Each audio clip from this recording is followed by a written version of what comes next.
He'd already been announced as the showrunner, so I asked him if I could be a baddie. And he was like, actually, I'd really love you to consider auditioning for the Doctor. And I was like, oh, I'm sorry, what? So that in itself was the most curveball conversation. Please welcome to the stage, Jodie Whittaker, Mandip Gill. Hello, welcome. We thought it was like a little room. Yeah, right? It's massive. All here for you. Yeah. You guys have been gallivanting across time and space. How's your day been so far? It's been wonderful. We've got our steps in this morning. For sure. Have you recently, did you fly in just for this show? Were you here for a while? Or? Yes, I came in, not last night, but the night before, about 12 o'clock at midnight. I arrived, I think, I got here at about 6 p.m. So I walked off a flight, did my hair. And Very well. Yeah, and then walked into the con. How's the jet lag? Oh, it's totally fine, actually. We've done all right. I don't have it. I know, but I think it was just like high on life. There's a lot of positive energy, wonderful vibes from everyone. And it's keeping us really energized and feeling 15 years old. Well, wow, like, can you believe, I mean, the time when you were announced to being here on stage is like, in a way, the time just blinked. It just so fast. And you know, as you look back on that time and think of, you know, all the angst, all the stress, all the anticipation beforehand, and then now being here, as you look back, what are your thoughts? Like, what are your thoughts? I think the thing we really chat about is the fact of how quick it goes, because as well, we shoot for such a long time. Like season 1 and 2, I think we shot for like 9 months. The last season was a year, just under a year. And, you know, and the time span, I think, altogether is about 4 and a bit years, was it? Certainly from me kind of finding out that I was going to get to play the Doctor to that. And it's just gone. But the wonderful thing is, because it was such a joy and it was such an extraordinary time, it just is this huge, positive kind of state in your mind and soul that, you know, no matter what, even though that moment is gone, those memories can never be taken away, and we can always kind of relive it with everyone and just continue to, you know, you can't kick us out of the Doctor Who family. We're in it now. We're here. Absolutely. Absolutely. How about you? I think the great thing is, part of Jodie and I's personality is that we were very present. So while it was happening, we enjoyed every minute of it. Yeah. So there's also no regrets. When I look back, I think I was just so present at every point from the minute I got it right until the end. And I think it's starting to dawn on me how amazing the experience was as time goes on and we're further and further away. And I'm realizing, like, it doesn't just end because we've stopped filming. We get to do all this amazing stuff until we're old. She's old. And believe me, as you know, Whovian fans, as passionate they are, they will be following you around to all the ends of the globe for the rest of your life. You better do. We got to pause. Was the shirts just a coincidence, or what's happening here? I was so excited yesterday. I was like, can't wait to show you my t-shirt tomorrow. And I was so excited, and then I thought, oh, she's done it too, and she's got me. And then she didn't. But I really approve, and we look like twins. Lovely. So we've had a great weekend. We've had doctors, we've had companions. Billy Piper just left the stage, and we've asked all of them, like, you know, early on, how you got into the entertainment industry. I know that you studied music and, you know, dance. No, I absolutely didn't. As a child. No, basically, I went to a drama school that was also a music conservatoire, and I absolutely dined out on that, considering I can't even play one instrument. So it was just acting for me. My education was films. That's what I did. I went to the odd drama club. I have no other skills except playing pretend, and it's the only thing I can do. I think I'm an amazing dancer. I don't know if that's a qualification. My own arrogance. Why don't we see it? Right now, let's do it. I wouldn't give in to peer pressure. No way. And so at a young age, you had aspirations to be in the entertainment industry? Oh my God, from being a child. And also I was really lucky, like all my cinema influences, because I'm a tiny bit older than Mandip. All my references are kind of the 80s and cinema at that time. You think of the exposure as kids that we all had to these incredible stories, like for me, the Goonies, and I'm revisiting now, like all the Indiana Jones as well, so that I'm ready for the next one, and just this incredible time as a child watching films like E.T. and being taken on these extraordinary journeys, but realizing, I think it was a moment watching Goonies where you just thought, it's someone's job. I mean, I was sliding down that water slide and finding a load of treasure a job, and I want that job. And so that, for me, I was like, right. And so it was very naive, and it wasn't necessarily going to work out, but it did. Yay! So it's just, I think that was the thing, and I was at a school at a time, and I think you were, where the kind of idea of wanting to do something like this was treated like a hobby, and I think that that's the most disheartening thing when even if your family is supporting you and your friends behind you, if society still considers the arts as a hobby or a sideline, it's like if you took art and culture out of our societies, what we would all be missing, and sometimes the attitude towards it when we were younger that it wasn't a proper job. So I'm here to tell you it is. Yesterday we had Sean Austin from Goonies sitting on that very couch. Where did he sit? Right there, actually.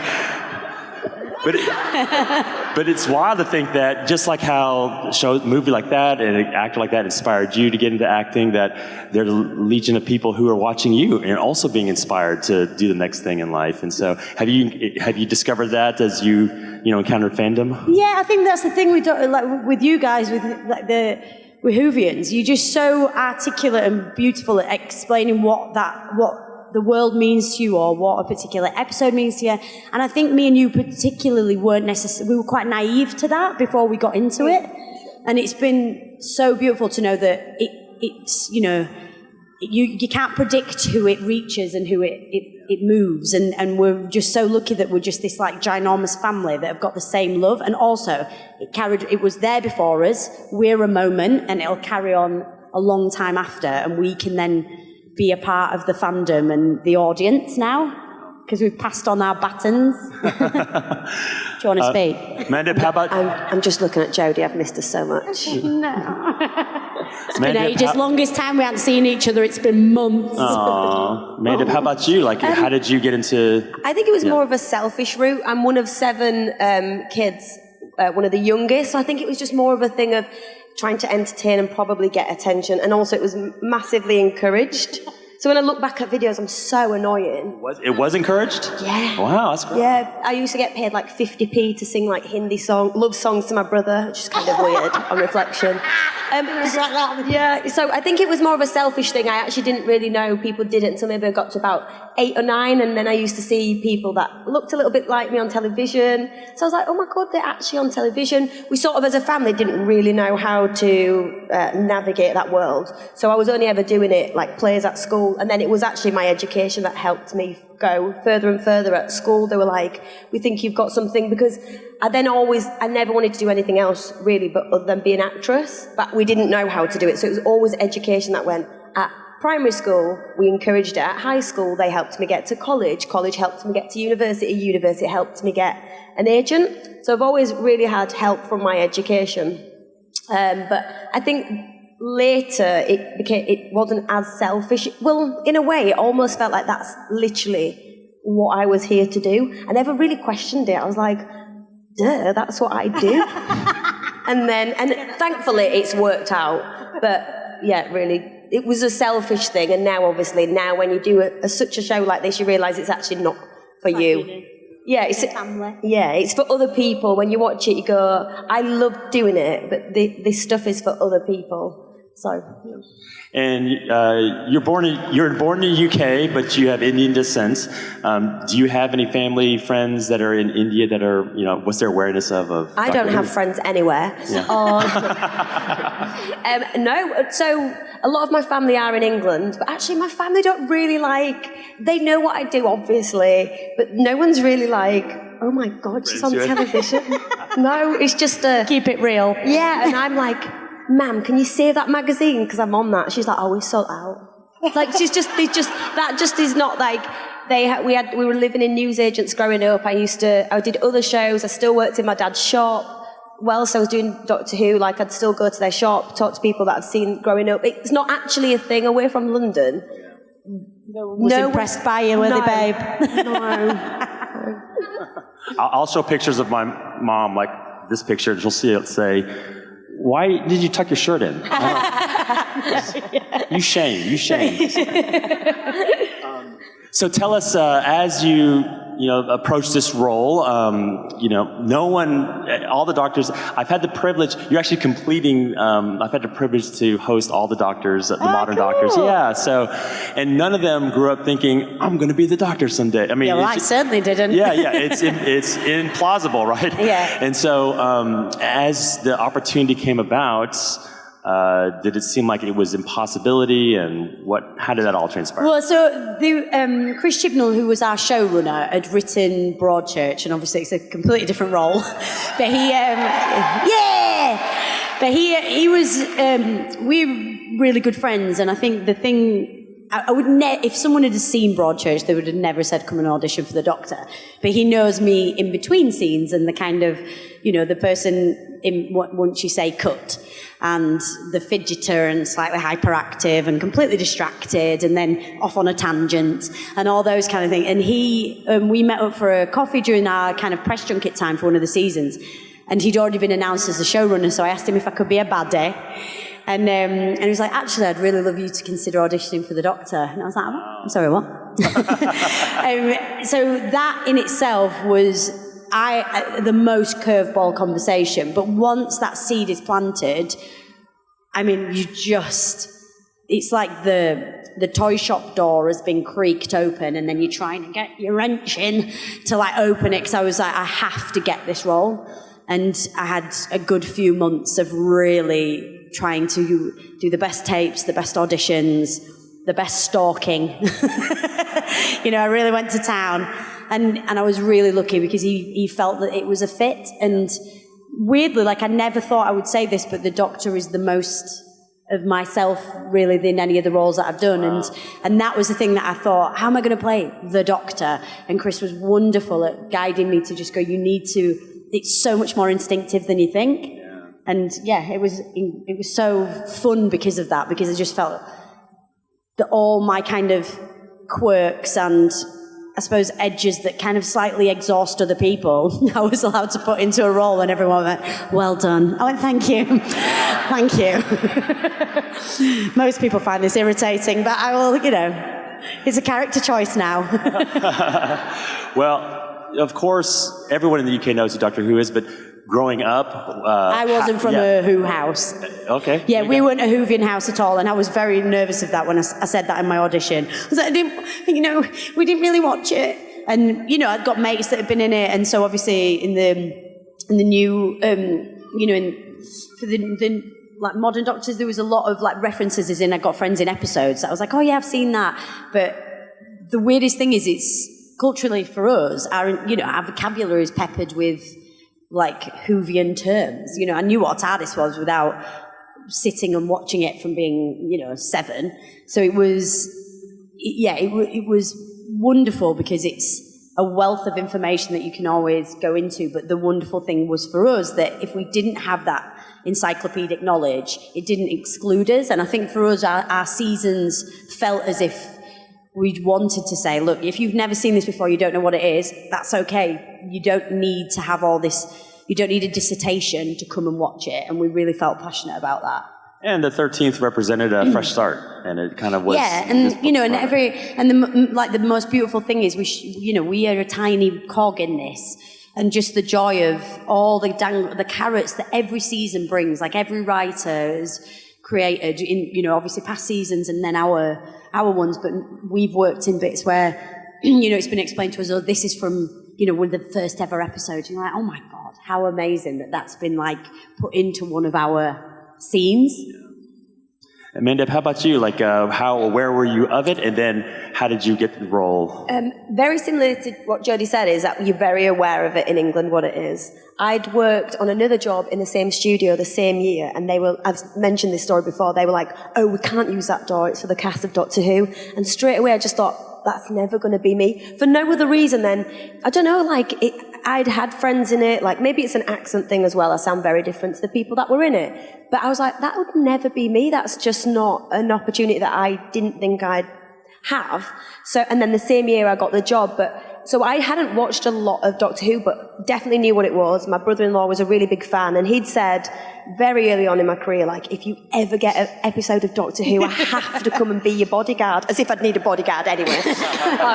But then, one ep. Yeah, exactly. But I was like, oh my God, that'd be amazing if I did get an episode. So when this part came around, I also didn't know it was for a companion, because it was very like, hush. very hush-hush. So I was super, super excited just to be auditioning anyway for a show that I thought was unattainable. And then to have gotten it, I got the call, started crying, put the phone down, and I thought, I actually don't even know what that part was for. So I had to phone back and was like, sorry, how many episodes? She was like, did they not tell you? I was like, no. She was like, it's for the companion. Then I cried a bit more, and then I couldn't tell anyone for ages, but I just knew it was an exciting thing for my career, but also to be able to go back and say to my family, this iconic show and this show that you've been going on about, and I don't need a bodyguard, and I still don't. That's awesome. So when you were first announced as a doctor, you know, if you've noticed, the internet has opinions about things. You know, I think they were all 100% positive. Yeah. and that's what I was told.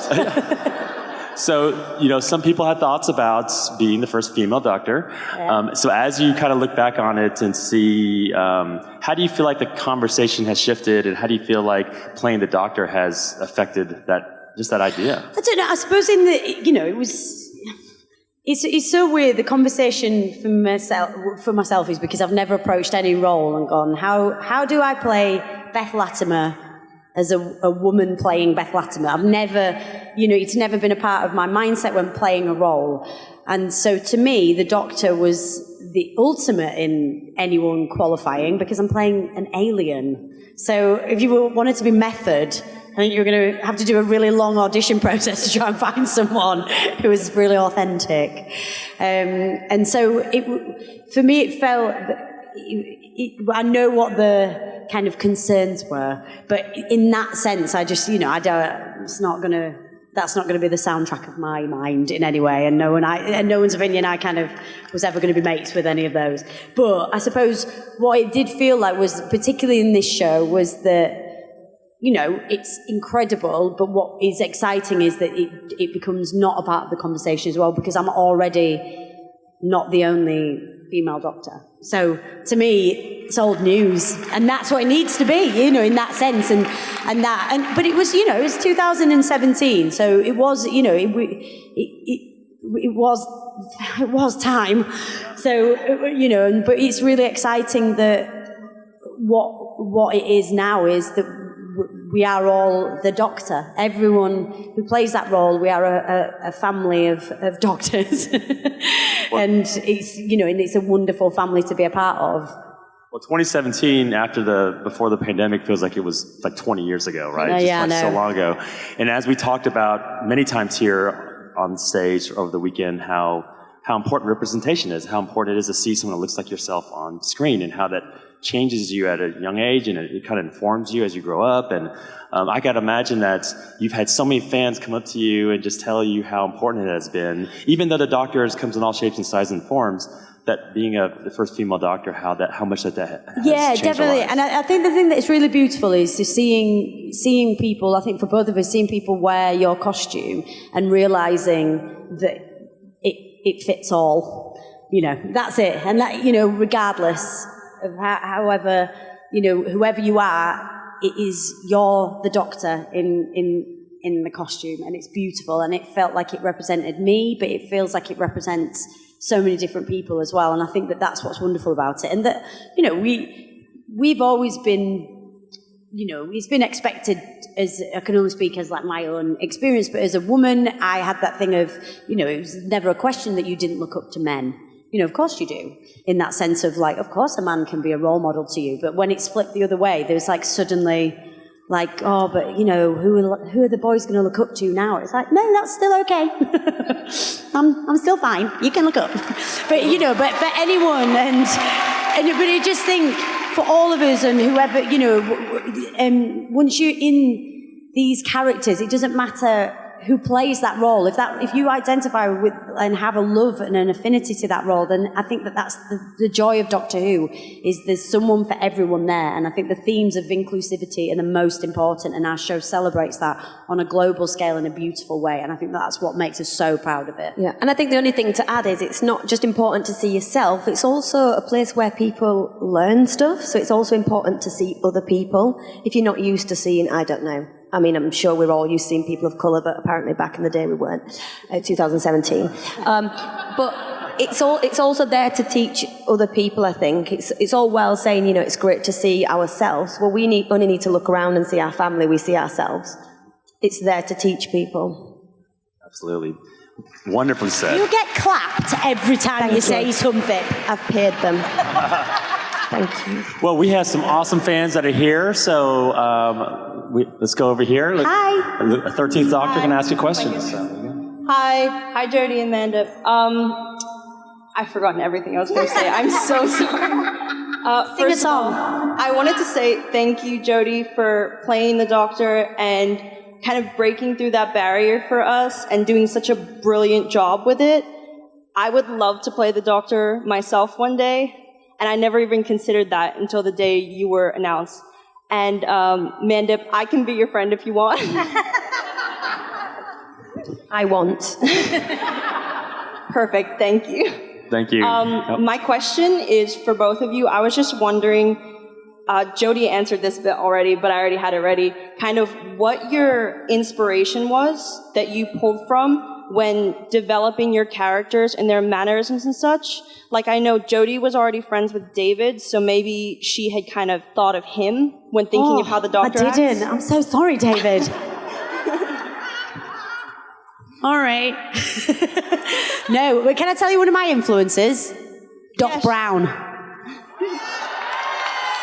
Yeah. It's not a rip-off. It was just there was moments of homage. There we go, that's mine. I think I was inspired by me. Oh. No. Do you know what? No. Just was a version of me. No. Do you know what I think I tried to do throughout? I don't know if it came across in mannerisms, I was constantly aware that the companions are sort of like the gateway for the audience.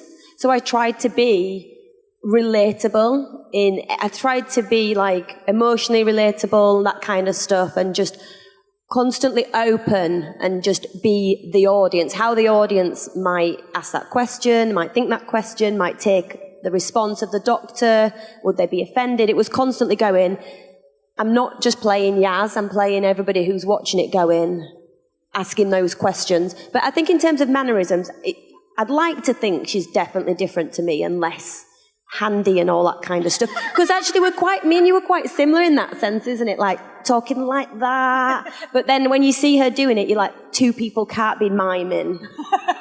So that's her. Thank you. Thank you for the question. All right, let's go over here. Go ahead. Hello, my name is Khaleesi. It feels like I've kind of been stalking you all, but we don't mind. I have a question. So basically, how did you feel when you first get the role, and then how did you feel when it ended? Because I know I cried for like a good 5 minutes. So getting the role was a bit of a mixed bag for me, because I was obviously delighted. I really wanted it. And I mean this with the utmost respect to it. I knew that suddenly put me in a goldfish bowl as well, because I'm friends with David, and I knew full well that if you play the Doctor in Doctor Who, people are probably going to know who you are on a different level to the work I'd done before. So there was so much excitement, but there was a sense of nervousness for me because I was so worried about how that would affect my family and my life day to day. And I have to say, all those concerns are just, it's only ever been positive interaction. So it was never the terrifying. What I thought it was going to be was like, you won't have seen it, but in Notting Hill, there's a character played by Reese Fans, and he comes out of this house. There's like loads of people going, and I was like, oh my God, it's going to be like that. And then it wasn't, and I was a bit like, oh, I'm here. but I'm happy it wasn't. But then at the end, oh my gosh, my bottom lip, when I could see all the heads of department checking that the take was good, was usable, and the director was saying, are you happy? Is everyone happy? Is the makeup happy? Is Coidy, the cameraman, are you happy? And everyone's nodding. And I was like, they better be happy now because the blobs of water are coming out of my eyes. And to say, 5 minutes, it was about 8 hours. I was just so emotional. And I could still cry thinking about it because it's a grief in a way that is full of happiness, but you're just so sad to let it go. I cried when I got it, and I a little bit cried when it ended. But I just... you were high on ice cream. We'd been eating loads of ice cream on the top. When Jodie said, there were real tears, because you're not just saying bye to the characters. It really dawned on me that was us saying, sort of like, not bye to each other, we see each other, but every single day. But saying bye to the crew, saying bye to Wales. When I've watched that scene back recently, and I nearly cried for myself. I was like, oh my God, she poor thing, look, poor little Yaz. But when I got it, I knew how exciting it was. I hadn't done that much work actually on reflection when I got it, so I just knew I was so excited to do it.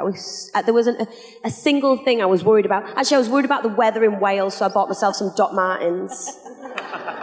It rains a lot, but we do love Wales. Thank you. All right, please go ahead. Hello again. Hi. We'll try and be a bit more succinct, actually, because we're taking 20 minutes to answer each one. So my question is was it daunting to change the status quo with companions? The last time that we had seen multiple companions was with Matt Smith, with Amy Pond and Rory. So was it daunting to have 3 companions in the TARDIS? I think for us, because it's all we knew, it felt like totally at home and normal. And then obviously for us, when Brad and Toast weren't in it, it was then John. I think we noticed then we were kind of, it's like, oh, we've gone down to a 3. But because it'd always been 4 of us, we were in a situation where it was apparent from the crew, because they'd shot on like smaller teams in a way, and actually it takes a lot longer to get everybody's coverage. But you were forever kind of going, oh yeah, we need to really make sure everybody gets their bit. And I think production-wise, it worked energy-wise, it worked story-wise, but actually when you're shooting, there was a lot of efficiency that was required to get everybody, and especially when Brad had decided to sit down on a chair in the corner somewhere else, because apparently his character would sit in this very dramatic scene. So so it was things like that. But as far as for us, that was all we knew. No, also as well, like when you go in it, Chris is confident that that's going to work. We're called the fam, and you're excited. You sort of, like you say, don't know any different, and you think this is a right way to head it. Like you say, it's happened before, so it wasn't scary at all. It was beautiful. Thank you. All right. Hi. Hello. Hi. Okay, so I noticed that John Barrowman has made several appearances on Doctor Who. And I was wondering if any of you have any memories you'd like to share about him? So we had within our storyline, we were like all together at certain times, and we had a lovely time. It was amazing, wasn't it? We had such a fun time, and we were within a cast that were it was a huge ensemble. You guys are better at this. Me and Mandip are terrible at the titles of the episode. No, tell them why, though. I'll tell you why. It's because they're not on the scripts, ever. and we don't get told what they're called, and then we get told after it goes out. So by that point, we've given them a totally different title that we made up. But for us, there was such an ensemble of us that it was just like playtime. We were it was really fun, and everyone's really supportive of each other. And obviously, some of us are new. We weren't at that point, but we had guest artists in it that had never been on it. Obviously, you've got John, who's been on various, been with other doctors, other companions, things like that. So it's always wonderful when that overlaps, because it brings lots of energy. And also lots of crew remembered John. So when he got there, he was like a little celebrity for them. Thank you. Hi, go ahead. Hi. My question is actually about the doctor's costume. You gave an interview ages ago saying that each piece of the costume was a conscious decision. Yes. So the jacket, the dark color was the universe and space. The light color was supposed to be the sky, and that you couldn't divulge the rest of it, but like one day you'd say what it all meant. So I was actually hoping to see what it all meant, because I never saw that continue. Have I never said? So, well, particularly on the coat. So the most important part for me, the coat has pockets. So for anyone who, I was like, if anyone gets that reference, you get it. So there was pockets, but there was no buttons or buttonholes, because I didn't want anything that was unnecessary. And for me, it was never going to be something that I fastened. It was always going to be what felt like this beautiful extension of air and space, and to create movement and things. And I think the wonderful thing that Ray put in was he put weights in the bottom of the coat. So there was such a fluidity to it the whole time, and it gave it its own shape. The shape was a kind of homage to Amelia Earhart in the kind of cut of it. There's inside, the suffragettes' colours were on the inside of the sleeves. There was my beautiful pride stripes all the way on the insides of the lining. And then within the trousers, there was a lot of references that I'd say to Ray, and then he'd come back with these beautiful ideas. But there were things like the material was made, some of the material of my costume was made in my hometown. Some of my socks were Welsh. And, it was things like that there was like details, whether it was relevant to necessarily the doctor, but there was bits that were kind of made it personal to where Doctor Who set, but then also for us and me personally. But the whole thing is a collaboration. I really wanted a hood. I didn't use it as much as I should have done, but I really wanted it. But what I didn't factor in is that it's always freezing, and I was always cold. Always cold. And these guys would be like, I think my character would have 4 jumpers in this scene, or 4 sweatshirts, and I was like, okay, I'm just, but the whole thing of it was the detail. The earring was, it was the stars coming down, and it was 2 hands, and it was to represent my hands and like humanity on the other ear, holding hands. But just the whole thing was so magical, because Ray, obviously the costume designer, designed it, but I felt like I had such an input that I could confidently go, I came up with some of that. And it was so beautiful, but it's your own. You own it, and every doctor gets to do that, and that is a gift, because you don't often get that on jobs. Thank you. I hope that gave you some insight. No, it's beautiful. Thank you so much. Hi. Go ahead. Hi, I'm Rose. This is my first Awesome Con. Nice to meet you. And I was wondering what your favorite episode's shooting was. Oh, go on. I think I've got 2. I think it was Demons of the Punjab, because it really resonated with me. It was beautiful. I thought, it was just really nice to have, for Chris and Vinay to have written an episode that was very specific for Yaz, the character, I think. And then the second one was Rosa Parks, kind of similarly, because it resonated with me, but I also thought the actors in there were brilliant. The sound was great. I thought it looked amazing. So those, and I really enjoy the historical episodes meeting the sci-fi genre with reality like that.